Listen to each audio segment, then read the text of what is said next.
Welcome y'all to Robin on the Farm. Today I'm going to show you how to make this beautiful loaf of sourdough bread. This is a really easy sourdough recipe and it is great for beginners because it's a no-knead method, there's no stretch and folds, it's a same-day sourdough, so we can have this ready in just a little bit more than 5 hours, and it's only about 10 minutes of hands-on time. But the reason that I really love this sourdough recipe is that it uses unfed, inactive, hungry sourdough starter. So you can use active sourdough starter, but you don't have to, and I hardly ever do. So this really helps that you don't have to time your feedings, you don't have to pre-plan your bread, because who has time for that? I know I don't. This is kind of like a lazy sourdough method, but I like to call it my busy mom method because this makes great sourdough. Sourdough doesn't have to be complicated. A lot of people try to make it complicated and it gets kind of intimidating. Sourdough isn't supposed to be like that. I've been making it this way for years, and this is incredible sourdough bread. So I'm going to show you how I do it today. Let's just get started. Here is my sourdough starter. Now you can tell that this is an unfed, hungry sourdough starter. After I fed it yesterday, it went all the way up to here, and now it's back down to here. So when it's risen and all bubbly, that's an active starter, and now this is an unfed, hungry starter. And this is exactly what I want for this loaf of bread, and this is why I love making my sourdough bread like this, because it's more often like this than up, risen, and ready to be used. So for me, this is a plus. I am going to use this sourdough starter, and the great thing about sourdough is that it's the sourdough starter, it's some salt, it's some flour, and it's some water, and that's really all you need. So let's get started on this. I'm going to use my scale. I'm going to put my bowl on the scale, and I'm going to zero it out. And it's in grams, so you want your scale to be measuring in grams. I want 165 grams of starter. So I'm videoing like this today so that you can see my scale and you can see exactly what to do. So I want 165 grams of this unfed, hungry starter. Oop, I got a little bit more, but that is okay. I'm just gonna roll with it. You don't have to take out some, but you can if you want. So now that I have my starter in there, I'm gonna zero out my scale. Now it's back to zero. Now I want to add 400 grams of water. So this is just some cool to room temperature water, and I want to add 400 grams.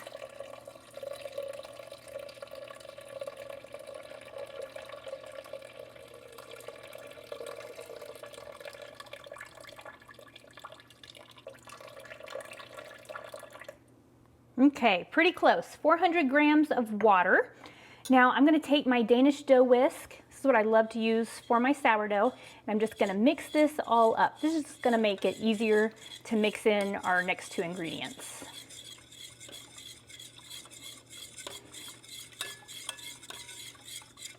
Okay, that's looking good.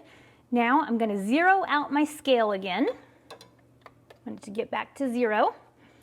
And I'm going to add 650 grams of flour.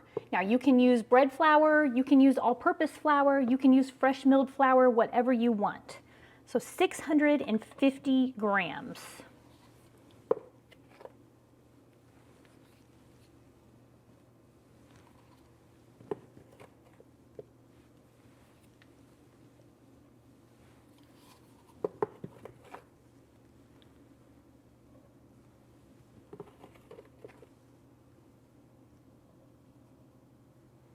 Okay, getting close. Pretty close. There we go. Pretty close. 650 grams of flour. Next, I want some salt. I'm going to use 15 grams of salt. I'm going to use my Redmond's Real Ancient Fine Sea Salt. I need to zero out my scale, and I want 15 grams of salt.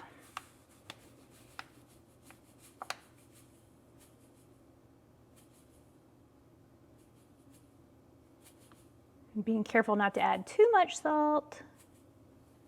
Perfect. Okay, 15 grams of salt.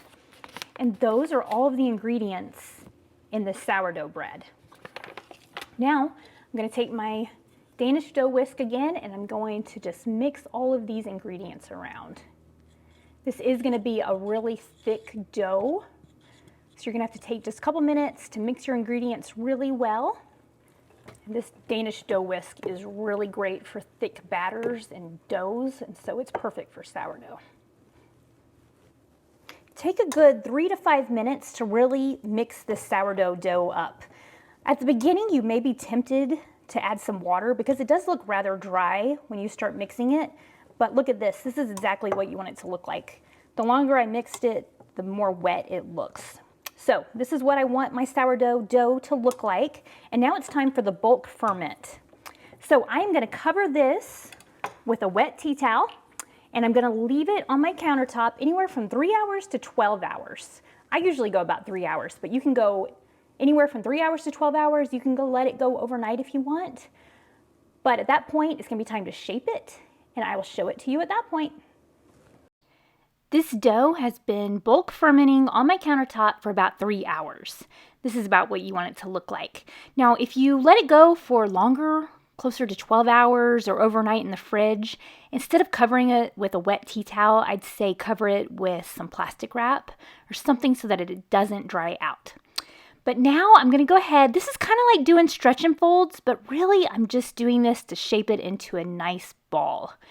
So I'm taking the dough from one side of the bowl and pulling it over to the other side, and it's changing in texture as I'm doing this. It's going from like a mass of dough into a nice ball of dough.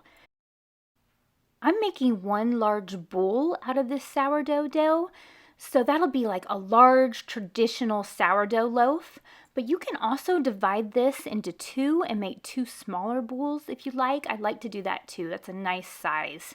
But today I'm gonna do one, and that's a little bit easier when you go to bake it.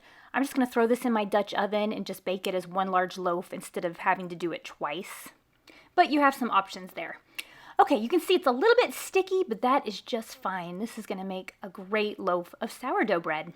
Now I'm gonna just put it on this parchment paper. You don't have to use parchment paper. I just find it a little bit easier for cleanup. Now I'm gonna throw it into this smaller bowl. This just helps it keep its shape while it's resting.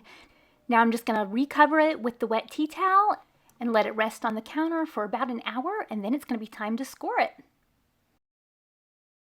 This sourdough has been resting on my countertop for an hour, and now it is the fun part. It is time to score this sourdough. So first you want to sprinkle it with some flour. Now, I was about to do a really simple scoring, but my 16-year-old daughter, she is the one that loves to be creative and does all of the scoring of the sourdough in my household. So she saw I was about to do it and she asked if she could do it. So I said, yep, but I have to film it. So she is doing the scoring of this sourdough today. Now, she gets super creative. She does really neat designs. She can make Christmas trees and flowers and all kinds of intricate, pretty things. So this is our bread lame. This is a scoring tool. If you've ever used just a plain old knife to score your sourdough and then you've tried one of these tools, oh, these just cut through it like butter. These are so much easier to use. So you can score your sourdough however you want. Just be sure that you do score it, because as you score it, not only is it decorative and pretty, but it also helps to release the gases, and it keeps your bread from bursting or cracking as it's baking, because it does need some release. So don't skip scoring. It's definitely more than just decorative. It helps your bread to rise, and you'll get that beautiful oven spring or the expanding in the oven that sourdough does. So definitely score your sourdough bread. Now that the scoring step is complete, now it is time to throw our sourdough bread into a cold Dutch oven. I am not preheating my oven. I'm not preheating my Dutch oven in the oven. I am just throwing this dough into this cold Dutch oven, and I'm gonna throw this Dutch oven into a cold oven. And then I'm gonna turn the oven on to 450 degrees, and I'm gonna start a timer for 1 hour. At the end of an hour, then I'm gonna turn the oven down to 425 degrees and let it go another 10 minutes. It's been exactly 1 hour and my timer just went off. And this is what I'm gonna do. I'm gonna take the lid off of this Dutch oven. Oh, look at that bread. And now I'm gonna turn the oven down from 450 to 425. And I'm gonna let this top brown for about 10 to 15 minutes. I just got our sourdough bread out of the oven. Look how good it looks. I let this bake another 10 minutes at 425 degrees, and it just kind of browned up the top, and it looks fantastic. I'm gonna go ahead and get it out of this Dutch oven so that the bottom doesn't get too brown. I'm gonna let it cool just for a little bit. Y'all, look at our gorgeous loaf of sourdough bread that we made today. Wasn't it so easy to do? I really hope that you thought it was an easy process. It only took a little bit more than 5 hours. There was no kneading, there was no stretch and folds. We used unfed, hungry starter. I mean, this is really amazing for sourdough bread. So I'm gonna go ahead and cut into it. I have let it cool a little bit. A lot of people say if you cut into your sourdough too early, it could be gummy inside. But honestly, usually I make this bread right in time for dinner and we cut into it and it's totally fine. So I haven't had that problem. But if you ever do, make sure you just let it cool a little bit longer. Okay, well this is gorgeous. I'm gonna go ahead and cut into it. I'm gonna go ahead and cut into the middle of this sourdough bread so that we can check out the crumb. Now normally I would use my bow knife for cutting into sourdough, but I usually just cut it from the side, and these work great for sourdough. You don't squish your loaf of bread that way. But I'm gonna cut right into the middle with this big old bread knife.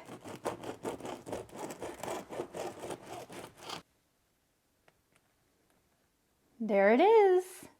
That is a gorgeous crumb. You can put in a lot more time and effort into your sourdough bread and not get crumb that looks this good. So I definitely recommend making this simple sourdough bread. It's great for beginners or great if you've had bad luck with sourdough. I will put the recipe for this really easy sourdough bread down in the description. I'll have a link that you can click on and print.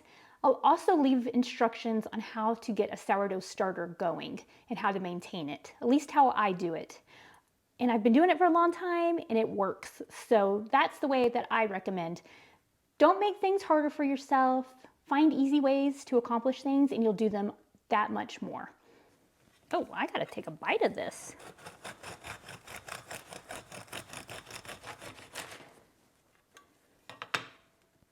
Oh my goodness, I need some butter on it, but I'm just gonna go ahead and take a bite. Oh, it is so good. It is so good. I love this bread. Now that my sourdough bread has cooled a bit, I went ahead and stored it in this plastic bread bag. We're gonna have BLTs tonight and I'm gonna serve them on this toasted sourdough bread. It's gonna be so good. These are the bread bags that I like to use. I just ordered and got in this brand new pack because I go through them so fast. I don't wanna run out. I'm getting really low, especially right now at this time of year. I've been giving away a lot of bread as neighbor gifts and I like to store them in these bread bags because it just looks pretty. You can put a bow on them and it looks nice. But I'll put a link below if you're looking for a good way to keep your bread fresh. And don't forget, I will have the printable link for the recipe down below as well. Thanks so much for being here. I'll see you next time on Robin on the Farm.